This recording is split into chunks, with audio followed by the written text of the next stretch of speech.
من هو مشهورك اليمني المفضل؟ خليكم معنا. السلام عليكم. عليكم السلام ورحمة الله وبركاته. اسمك الكريم؟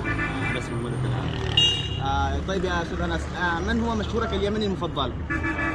والله منهم مليان بس يعني أكثر حاجة مصطفى المومري.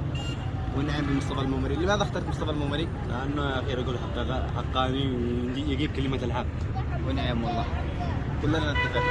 السلام عليكم. اسمك الكريم؟ طيب يا أستاذ محمد، من هو مشهورك اليمني المفضل؟ زعفران. ليش اخترت زعفران؟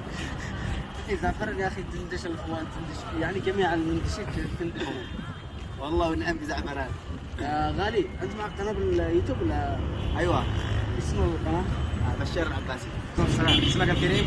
براء العباسي. طيب يا أستاذ براء، من هو مشهورك اليمني المفضل؟ محمد الاضرعي ومحمد الروح. ونعم. لماذا اخترتهم؟ يعني المسؤول لك مواضيع حساسه. ونعم، شكرا لك. السلام عليكم. اسمك الكريم؟ والله. يا أستاذ عبد الله، من هو مشهورك اليمني المفضل؟ مصطفى المومري. ليش اخترت مصطفى المومري؟ هذا يعني من زمان معجب فيه. ونعم مصطفى المومري، شكرا لك.